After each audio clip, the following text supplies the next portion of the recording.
सत्संगत जी, प्यार से कहना धन निरंकार जी। ये जो भाव है मन में हर किसी के, चाहे वो एक थोड़ा अहंकार रूप का भाव होगा तो भी वो बदला जा सकता है, और अहंकार से धीरे धीरे वो नम्रता की यात्रा की जा सकती है। तो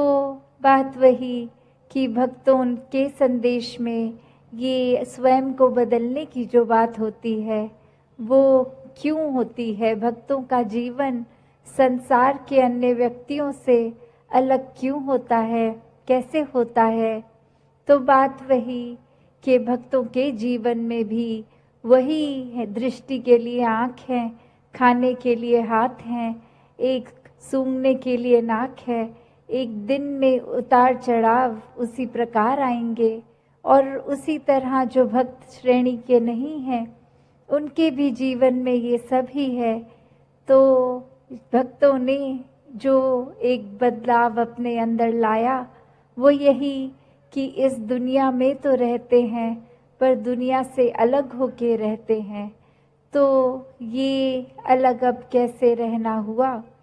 ये ब्रह्म ज्ञान द्वारा जब इस परमात्मा को पा लिया, देख लिया, इसके प्यार में एक पूर्णता से खचित हो गए, तो कैसे एक अपने आप को हर पल इस परमात्मा के एहसास में रहने वाला वो भाव भक्तों के जीवन में आ गया। और जैसे एक दुनिया के तो तरह तरह के रंग हैं, भक्तों के जीवन में सिर्फ वो प्यार का रंग चढ़ता है जो इस परमात्मा से हो जाता है इसको देखने के बाद। तो ऐसे भाव से युक्त भक्त अपने जीवन के जब हर पल को जीते हैं तो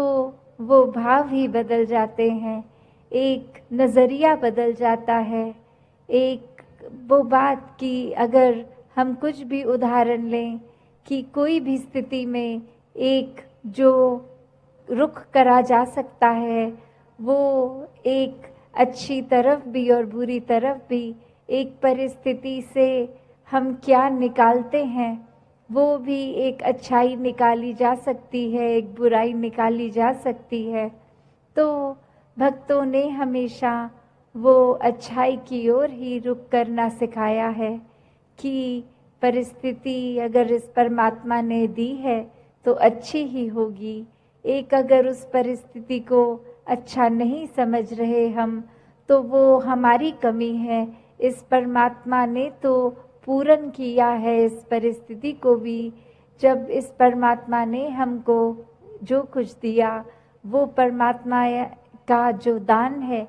तो ये परमात्मा जहाँ पूरा है तो परमात्मा की दी हुई हर परिस्थिति भी पूर्ण है। फर्क सिर्फ हमारे नज़रिए का होता है कि उसको हम किस तरह देख रहे हैं, उस परिस्थिति में से हम निचोड़ क्या निकाल रहे हैं, उससे सिखलाई क्या निकाल रहे हैं। क्या हम सिर्फ हमारे अनुसार कुछ नहीं हुआ तो उसके वजह से इस परमात्मा को ही कोस रहे हैं, या ये भी मान रहे हैं कि ये ही हमारे लिए बेस्ट है और कैसे इसमें वरदान छुपा हुआ है। तो एक ये नज़रिया भक्तों ने हमेशा से जो जिया कि आध्यात्मिक पहलू अपना हर किसी ने जहाँ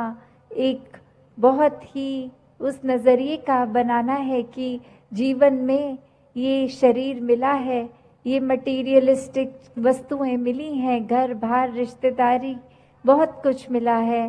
तो क्या इसी में पूरा समय रहकर इस परमात्मा के लिए समय नहीं निकालना, या फिर एक चुनाव अपना है कि इस परमात्मा के प्यार के रंग में ऐसे रंगे जाएं कि कोई दुनियावी रंग फिर छू नहीं सकता।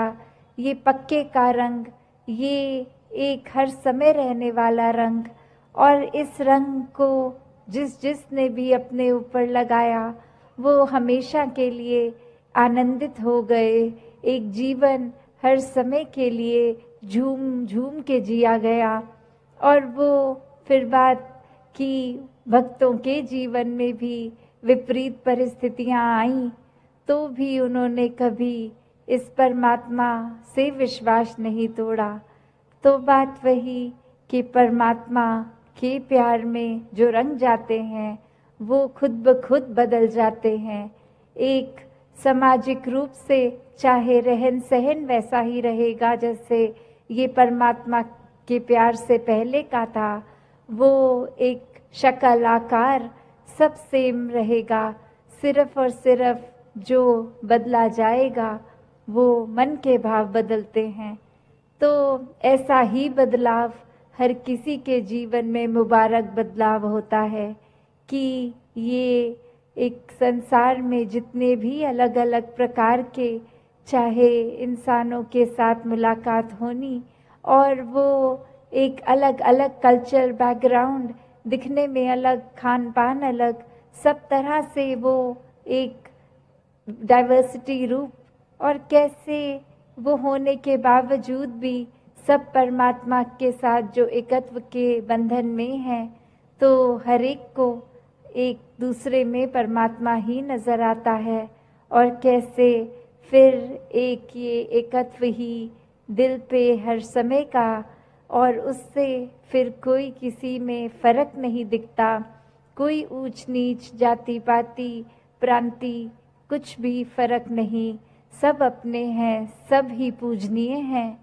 तो कैसे ये परमात्मा का वास तो पूरी सृष्टि के कण कण में है, और वहीं जो हर किसी में भी, और यही परमात्मा को देखना ब्रह्म ज्ञान है कि इस परमात्मा को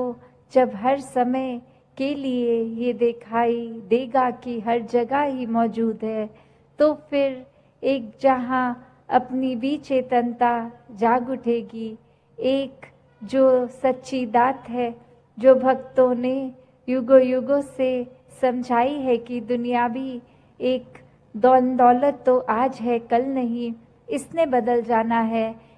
एक माया का रूप बदल जाना है, घर परिवार सोसाइटी सब बदल जाएगा, पर सिर्फ और सिर्फ एक चीज़ जो अपनी जगह में कायम दायम शुरू से थी, अभी भी है, और ये संसार खत्म होने पे भी रह जाएगी, तो वो बस ये परमात्मा, ये निराकार है। तो इस निराकार को पहचान के जीवन में जहाँ फिर वो समझ भी आ जाती है कि जो कुछ इस निराकार ने दिया है उसका सदुपयोग ही करना है, किसी के नुकसान का कारण अपने आप को या किसी वस्तु को नहीं बनाना, मन में भाव हर किसी के लिए एक शुद्ध विचार रखते हुए हर किसी के लिए फिर वो मन से एक दुआ अरदास कि ये जहाँ किसी के घर में जीवन में एक स्वास्थ्य रूप किसी भी तरह का एक नुकसान हो रहा है, तो वो भी एक भक्तों का दिल तो इस तरह पिघलता है, किसी को देखकर ठीक नहीं है तो उनसे ज़्यादा उनका दर्द भक्त समझते हैं। तो कैसे ऐसे वाले जीवन को मुबारकबाद जीवन कहा जाता है। ये एक परोपकारी जीवन होता है, अपने लिए सेल्फ सेंटर्ड होके, सेल्फिश होके, ये अपने ऊपर केंद्रित नहीं, पूरे संसार की भलाई के लिए भक्त अपना जीवन लगा देते हैं, पूरी ह्यूमैनिटी, पूरी मानवता के लिए ये संसार में आकर। तो कैसे जहाँ एक मन में भी भाव होते हैं कि ये एक समान अगर नहीं भी कोई दिख रहा पर सब ही एक है, तो भाव वही कि भक्तों ने युगों से ये जो संदेश दिया है